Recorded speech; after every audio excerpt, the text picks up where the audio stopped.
Okay, we go on to 1980, where in late 79, as you said, you received an invitation from President Tolbert to come to Liberia.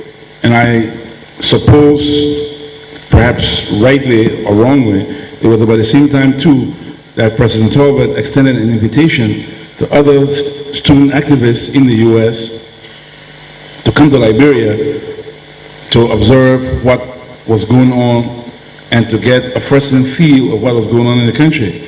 And among those invited to come to Liberia at the time was Mr. Bagbala, the late Kolopine, Mr. Moses Duopu, Mr. Tangabai, Tamakai Jangabai, Nyondwe Monokomna, Mr. Charles Taylor. And they came in 79, and some, I think, returned, some, including Mr. Taylor, stayed on until the coup. But comes the coup, and Mr. Taylor emerges as Director General of GSA. And you become his deputy, I suppose? Did you and Mr. Taylor have a prior history of friendship prior to meeting in Liberia and then going to the GSA? Yes, we did. I suppose that provided a framework for better working relations during the time you were there. Now, during his stay at the GSA, Mr. Taylor was accused of siphoning quite a substantial sum of money, I think amounting to close to $1 million or so, to what was said was non-existent companies. And for that, he was charged and subsequently left the country. Now, you were his immediate deputy. What was the actual situation? Was Mr. Taylor being framed by Mr. Doe because of his relationship to the late General Kurungba? Or was there something, or there was actually a real fire whose smoke we're seeing? You know, I always tell people, whenever something happens, take your time and try to understand what really has happened. This particular situation you are describing, I think it was an unfortunate situation of people getting hypo about what happens when transparency begins to take shape. At GSA, I was the principal deputy, and I took responsibility to try to design a procurement system that will be transparent, that will be cost effective and all of that. Given my own professional capacity, a good job was done. And that job began to lead to consolidation of procurement in Liberia. That is the legal mandate of GSA when we came up with this bulk purchasing scheme.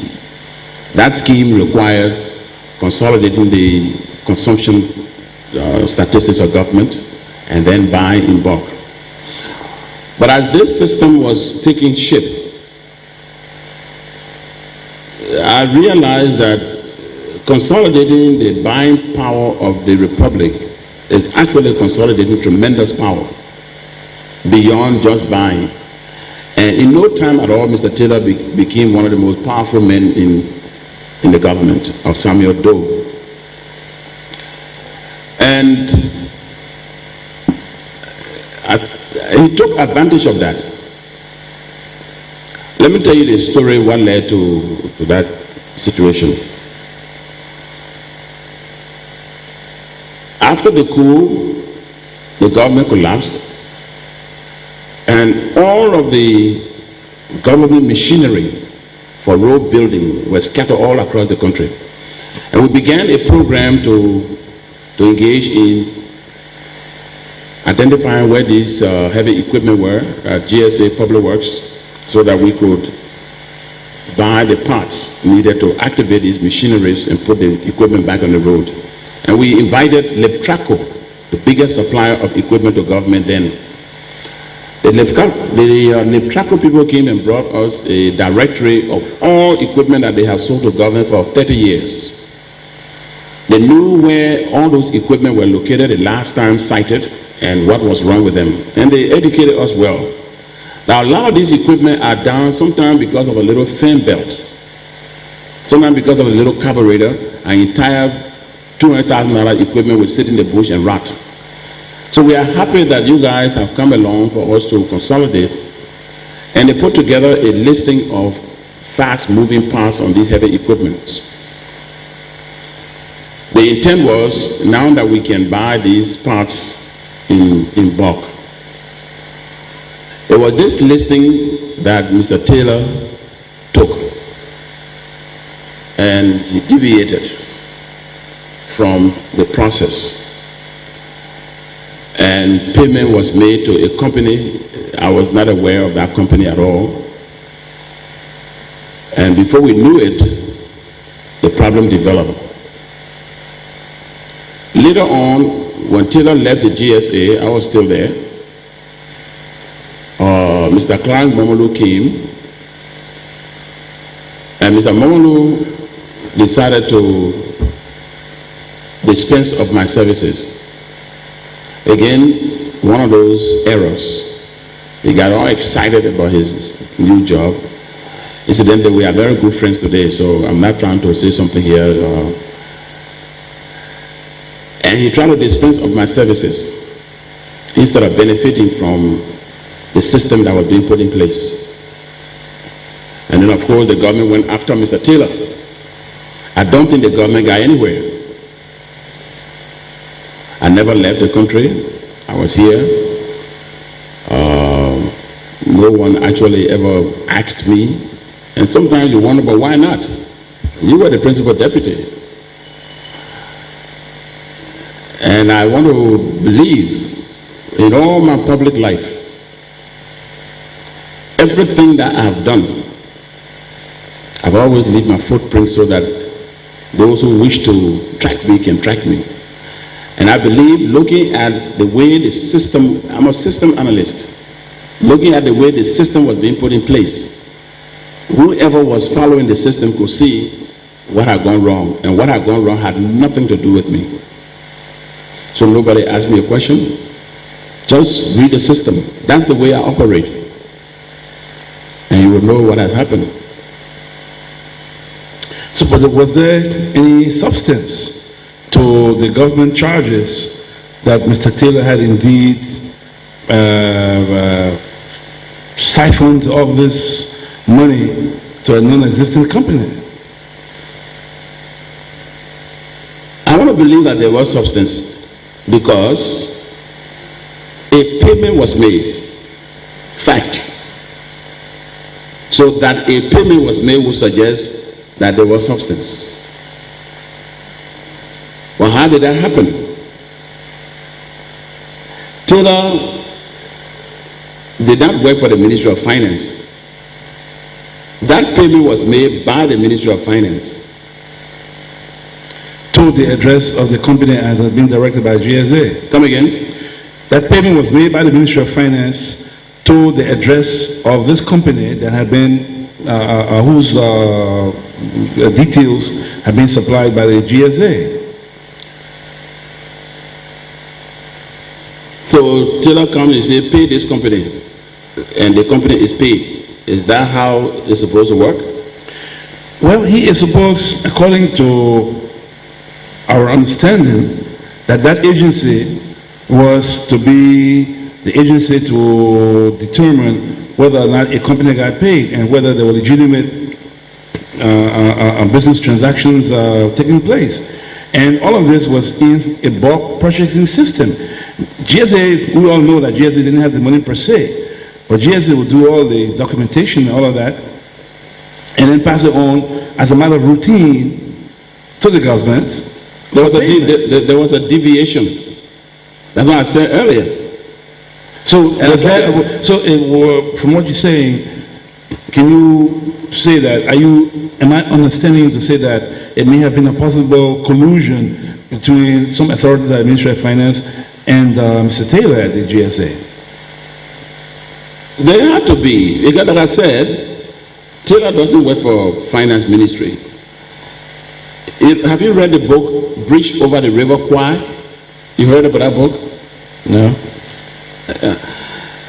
There's a system in place.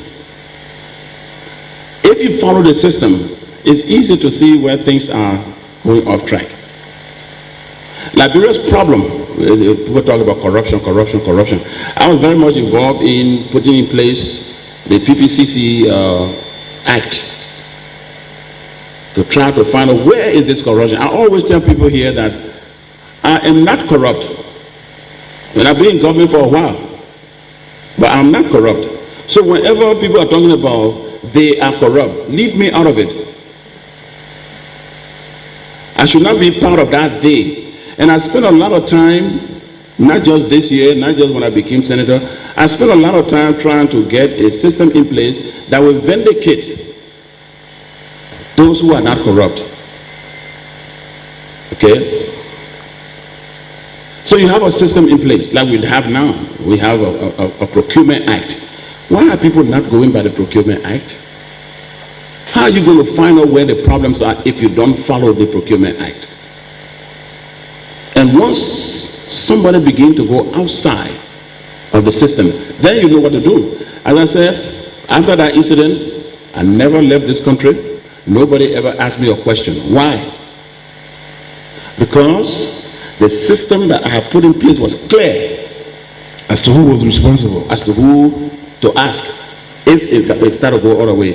If they have followed the system, people would have asked me.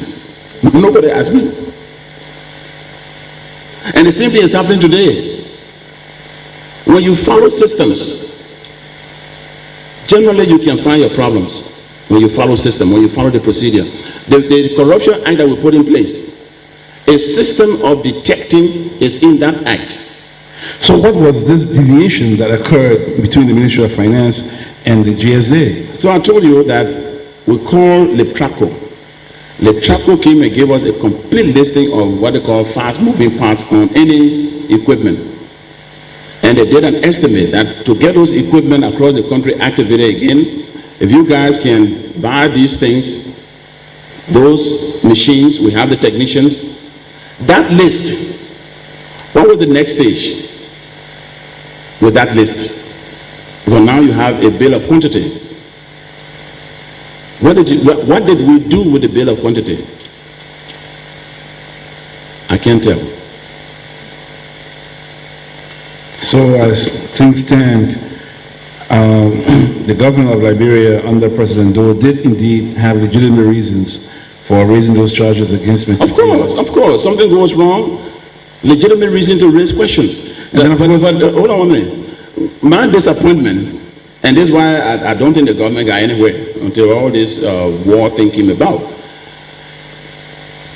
At the Ministry of Finance, again, I'm just thinking aloud, if I were the person who was pursuing this, how did the check leave the Ministry of Finance? Where did the check go? Who cashed the check and all of that? I would have followed that track.